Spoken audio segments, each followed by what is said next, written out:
সুজিত ছাত্রী ও এই সুচেতনার সমস্ত কর্তৃপক্ষকে আমি আন্তরিক ধন্যবাদ। আজ আমাকে বলা হচ্ছে মা দরবার বিবির পাড়াটাকে সংক্ষিপ্ত করে সারাংশ একটু শোনানো বাবা। বিবাহ সম্পর্কে অভিজ্ঞতা বেশি নেই, তবে আমি যতটুকু জানি হাতের মধ্যে বসে চলতে পারে আমাকে খবর বলবে। আমি খুব কম সময়ের মধ্যে একটু শোনাচ্ছি। প্রথমে আমি মা বিবার সংক্ষিপ্ত বর্ণনা একটু করে নিচ্ছি।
ইতিহাস অনেক বৃহৎ, কিন্তু আমি তো বৃহতের দিকে যাব না। মা দরবার বিবি একজন বাদশাহকে নিয়ে কেমন ভাবে জাহির করেছিল সংক্ষিপ্ত ভাবে আমি সেই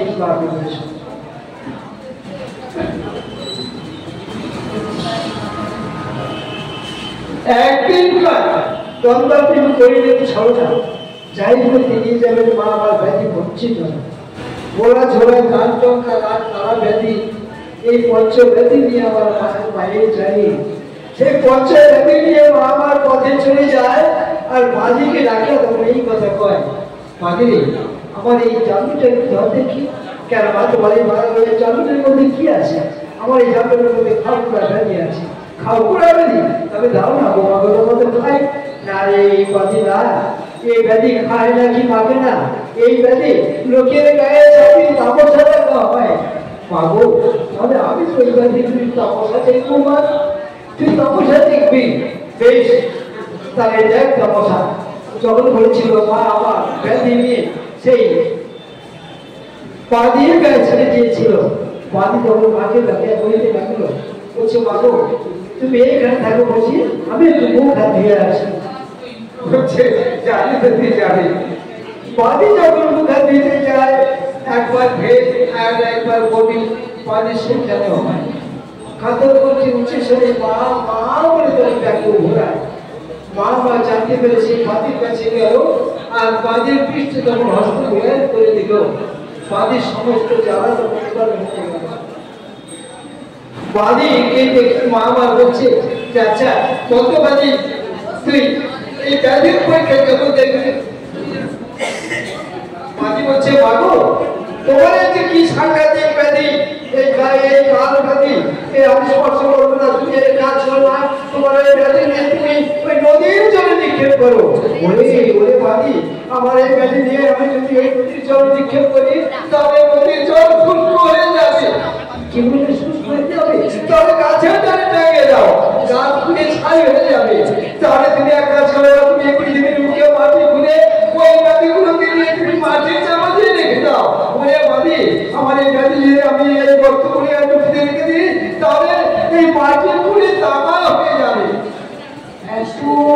এত ক্ষমতা তোমার এই ব্যাধি, তবে মা ওই ব্যাধির পরীক্ষা দেখতে চাই। তাহলে আগামীতে যদি তুই এই ব্যাধির পরীক্ষা দেখবি তাহলে তুই আমার সঙ্গে চল।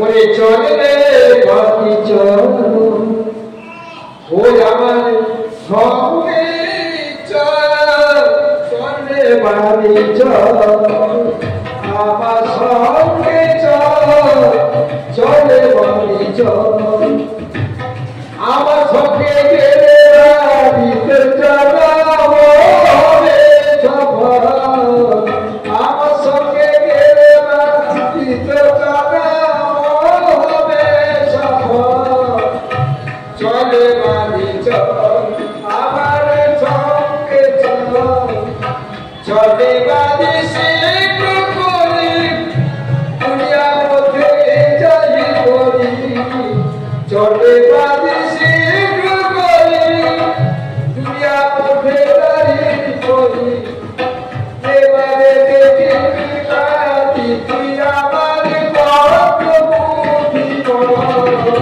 চলে বাদি চল, আমার সঙ্গে চল, চলে বাদি চল। ওই কথা বলে আমার বাড়িকে সঙ্গে নিয়ে যায়, আর ইসুফ বাদশা বলে একজন বাদশার তারিখে তখন উপনীত হয়, আর সেই বাদশা তাদের তারিখে থেকে তখন এই কথা হয়, শুনে শুনে বলতে তুমি আমার কথা নাও, আমার সমাচার নিয়ে তোমাদের বাদশার কাছে দাও, দেখা হবে তাকে আমি করবো আশীর্বাদ, যাও যাও তারই তুমি দেবে সম্মান। ওই কথা শুনে তখন সেই দাঁড়ি বলছে সে কি সাত পরীক্ষায় বছরে আছেন, তিনি আপনার সঙ্গে দেখা করবেন, হবে সামান্য কাঙালি নেই, ভিক্ষা দিয়ে যাওয়া চলে করে আছে না, আপনি আমাদের বাচ্চা জীবনে না করিও খায় না বাবা না, আমি ভিক্ষা দেবো, আসবে তোমাদের বাচ্চাকে আমি তাকে দোয়া দিয়ে যাবো, পেট ধরে তুমি এখানে বসবো। ওই কথা বলে দাঁড়িয়ে হলেন বিদায়, সে বাদশার কাছে যেত বলেই কথা পায়, শুনে শুনে বাদশাকে বলি আপনার কাছে কোথা থেকে একটা কাঙালি এসেছে আপনার দাঁড়াতে। ও আমি জানি কাঙালি এসেছে, তাহলে তুমি এক কাজ করো, 5টি টাকা নিয়ে তুমি কাঙালিকে চন্দ্র সহকারে বিদায় করে দিয়েছো, 5টি টাকা নিয়েছে দাঁড়িয়ে তখন কাঙালির কাছে যায়, আর কাঙালি দিকে দেখতে বলেই কথা পায়, শুনে শুনে মা কাঙালিকে বলি তোমার কাছে আসতে পারবেন না, আমাদের বাদশাজি এই 5টি টাকা ভিক্ষা দিয়েছে তোমাকে। তখন মা বলছে বাবা টাকার কাঙালি নয় বাবা, টাকা নাই কেন, আসবে তোমাদের বাদশাজি টাকা আমি দোয়া দিয়ে যাবো। তখন দাঁড়িয়ে যখন এই বাদশার কাছে কেউ বলি তোর বাবাকে রেখে তখন বলতে লাগলো, শুনে শুনে বাদশা নিয়ে বলে আপনার কাছে দিয়েছিলেন 5টি টাকা ভিক্ষা দিয়ে কালীকে দিলেন ফেরত দিয়েছি, কি বলবে 5 টাকা ফেরত দিয়েছি, তা যাই হোক, তুমি এক কাজ করো, তুমি পাঁচের মধ্যে ওই কাকারিকে পেটি দেয় করে দিয়েছো। পাঁচে মোট নেই, সেই ব্যাগি যখন কাকারির কাছে যায় আর কাকারিকে যেতে তখন এই কথা হয়, ছোট ছোট কাকারিকে বলি তোমার কাছে আসতে পারবেন না আমাদের ব্যবসায়ী, এবারে পাঁচের মোট ভিক্ষা দিয়েছে তোমাকে। মা আবার হাসতে হাসতে বলছে, ওরে বাবা জানি এই লোক কথা শত মোহন আমারও তো যায় যায় গোড়া করি, তাই বলছি মোহন বলবো না, তুমি তোমাদের বাদশাকে গিয়ে বলো যে তোমাদের বাদশা আজকে আপনাকে দোয়া দিয়ে যাবো। ওই কথা শুনে আশ্চর্য হয়ে সে গাড়ি ছুটতে ছুটতে তখন এই বাদশার কাছে গেল আর বাদশাকে ডেকে তখন বলতে লাগলো, শুনুন শুনুন বাদশাজিকে বলি আপনার কাছে দিয়েছিলেন পাঁচটা মোট সেই কাকারিকে এই দুটোটা ফেলে দিয়েছি। বাদশা মনে করে ভাবছি, যদি সাধারণ কাকারি হতো দিয়েছিল পার্টি টাকার পার্টির মোট যত সবাই দিত না না, আমার মনে হয় এই কাকারি আমার মোটটা করতে এসেছি। যাই হোক, এই মেসেজ যাবো আমি ওই কাকারির কাছে, দেখবো কি জন্য মা মানে ডেকেছে। ওই কথা বলে বাদশা যখন মায়ের কাছে গিয়ে উপনীত হলো, মা আবার বাদশাকে ডেকে বলছে যে কে ভালো বাদশা এসেছো, এসে এসো বাবা, তোমার গরিব পুত্র কন্যা আছে আমার কাছে নিয়ে এসো, আমি তাদের আশীর্বাদ করবো, তার দিন বুঝে দিতে হবে। ওই কথা যখন বলেছিল আর বাদশাজি যখন বলেছিল, বাচ্চাটি বলছিল যে বাবা আপনাকে কোনো পুত্র সন্তান নেই, কোনো পুত্র সন্তান নেই, যে কোনো আট করা বড়ই অধম খেয়া ঘাটে নৌকায় শুনিতে নিজের প্রতিবাসী আমার শুরু হবে ভাই, তোমার কারণ উনি কেউ আট করে মধ্যে ধরায়। যাই হোক, তুমি পাখি বাচ্চা তোমার খুব দেখতে চাই না, আমি এখনই তোমার রাজ্য থেকেই চলে যাবো। তখন মা তখন ওই বাচ্চাটি কাঁদতে কাঁদতে বলছি, গোবর জল নেই, আপনি আমার মুখ থেকে যদি পাবে আপনার যে ওটা বলে তুলতে হয়ে যায়, তাহলে আমার এই প্রাণ রাখবো না, আমার এই প্রাণ আমি বিসর্জন করবো। তখন দয়া পেয়ে মায়ের দয়া হয়েছিল আর বাচ্চাকে তাকে কইতে লাগলো, শুনে শুনে বাচ্চা যেটা টাকা দেবে তুমি তোমার ঘরে হবে পুত্র সন্তান কথা দিলাম আমি। কি বলবে মা, তোমার আশীর্বাদে আমার ঘরে পুত্র সন্তান হবে? হ্যাঁ হবে। বেশ, তাই যদি হয় তাহলে 1000 টাকা পুরস্কার করবো আমি কইলাম নিশ্চয়। ওই কথা যখন বলেছিল মা আমার হচ্ছে, তাহলে আমি তোমাকে আরো আশীর্বাদ করছি যে 1 বছরের মধ্যে তোমার বিকল্পের গর্ভে তুমি যমজ পুত্র সন্তান হবে। কি বললেন মা? 1 বছরের মধ্যে যদি যমজ পুত্র সন্তান হবে, তাই যদি হয় তাহলে আমি খোদার নামে শপথ করে বলছি যে ওই আমি 1000 টাকার একটি ছেলে ভিক্ষা দিব কইলাম নিশ্চয়। ওই কথা যখন বলছিল বাবা বলছে, বাবা ছেলে যদি ভিক্ষা দিতে পারি না, যদি ছেলে কথা বলো না, বলে কেন ভাই আল্লাহ তারা করেছে আমার বন্ধুদের কাঙাল মনে করে দিতে পারি কত ধান ধানের জায়গা, 1000 টাকা সামান্য টাকা জ্ঞান করি, আর যদি 1000 টাকার একটি ছেলে দিতে পারি তাহলে এই পুষ্প দিতে ধরো। সেই পুষ্প যখন দিয়েছিল বলেছিল যে এই পুষ্পটি যত সরকারি পেটে তোমার যখন দিতে বলবে, দেখবে 1 বছরের মধ্যে তোমার ঘরে যুবক যেটা শুনছিলেন আপনাদের হয়তো এত সংক্ষেপিত এই জিনিসটা বোঝানো অসম্ভব ব্যাপার। তো আমাদের অনুষ্ঠানের স্বার্থে এবং আপনাদের ধৈর্য হয়তো চ্যুতি ঘটবে, সেই জন্য আমি গল্পটা একটু করে দিচ্ছি। ওই যে বাদশার যে মা দেখা দিয়ে তিনি পূজা নেবেন বলে বাদশার কোনো সন্তান ছিল না, সেখানে তিনি উপস্থিত হয়ে তাকে আশীর্বাদ করে জানালেন যে আমি 1 বছরের মধ্যে তোমার 2টো সন্তান হবে, 2টো পুত্র সন্তান হবে। তখন বাদশা উত্তেজনার বশে বলে ফেললেন যে আমি তোমাকে তো 1000 টাকা তো দেব বলেছি, তার সঙ্গে আমি একটা ছেলেকেও তোমাকে দান স্বরূপ দিয়ে দেব। মানে আমার তো এখন ছেলে নেই, তো যদি 2টো সন্তান হয় তাহলে তার মধ্যে একটা সন্তানকে, আমার বড় সন্তানকে তোমাকেই দিয়ে দেব। তো এটা যখন উচ্চারণ করেছে তখন তো খেয়াল নেই যে যদি সত্যি হয় পরবর্তী সময়ে সন্তানের যে সন্তান হারানোর যে শোক, পেয়ে হারানোর যে শোক, সেটা কতটা শোক সেটা তো বাচ্চার জানা ছিল না। তারপর মায়ের দয়ায় তার 2টো সন্তান হলো, কিন্তু মা তো সঙ্গে সঙ্গে আসেননি, তিনি 5 বছর বাদে এসেছেন। ততদিনে 2 সন্তানকে লেখাপড়া শেখানো হচ্ছে, তারা খুব আদর যত্নে লালিত পালিত হচ্ছে। এমন সময় আবার তিনি এসেছেন যে আমাকে তুই তো বলে রেখেছিলি যে 1000 টাকা দিবি আর একটা সন্তান দিবি, তো সেটা দিয়ে এবার ফেরত দে।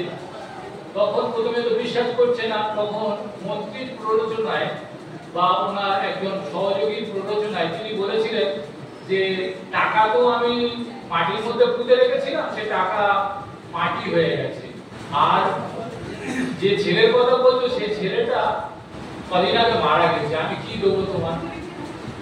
তো তিনি তো সব জানেন। তারপরে লীলায় তিনি দেখাচ্ছেন যে তাদের উপরে আক্রোশ তিনি দেখালেন এবং তাদের উপরে যে সমস্ত রোগ ব্যাধিগুলো চাপিয়ে দিলেন, তার সমস্ত প্রজারা মারা গেল। তার সন্তানকে মন্ত্রী বললো যে একটা বাক্স বন্দি করে রাখতে, যাতে সেখানে রোগ প্রবেশ করতে না পারে। এখানে একটা মজা, তার মধ্যেও রোগ প্রবেশ করলো এবং তারা মারা গেল। তখন আবার সন্তান হীনা হয়ে গেল সবাই। তারপরে দেখানো হচ্ছে যে মা, মানে যে সন্তানের মা বলছে যে মানে রাজা তো অপরাধ করেছে, নবাব অপরাধ করেছে, কিন্তু আমরা তো কোনো অপরাধ করিনি, তুমি আমাদেরকে, আমার সন্তানকে এবং আমাকে এত কষ্ট দিচ্ছ কেন? তুমিও তো মা, তুমি কি আমার মায়ের বেদনার কথা বোঝো না? তারপরে ততদিনে তিনি আর কি প্রায় ভিখারির মতো ঘুরে বেড়াচ্ছেন।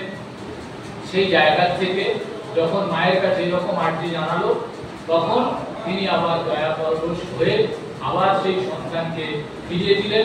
মানে ততদিনে দেখানো হচ্ছে যে সন্তান মরে বলে একেবারে শুধু তার হাড়গুলো রয়েছে আর কি। সেই মৃত সন্তানকে বাঁচিয়ে দিয়ে তিনি তার মহিমা প্রচার করলেন। তারপরে নবাব তার সমস্ত প্রজা সম্পদ সবকিছু ফিরে পেল। যে জিনিসটা ঘটে আমরা মঙ্গল কাব্য বা অন্যান্য কাব্যে যে জিনিসটা দেখি, যে প্রথমে তার ক্ষতি করা হয়, তারপরে আবার সবকিছু ফিরিয়ে দিয়ে তার কাছ থেকে পুজো আদায় করা হয়। এমনভাবে এই গানের পর্ব শেষ হয়েছে। মা বিনিময় সংক্ষিপ্ত করা সমাপ্ত হলো। চতুর্দিকে সবাই মিলে আমিন আমিন।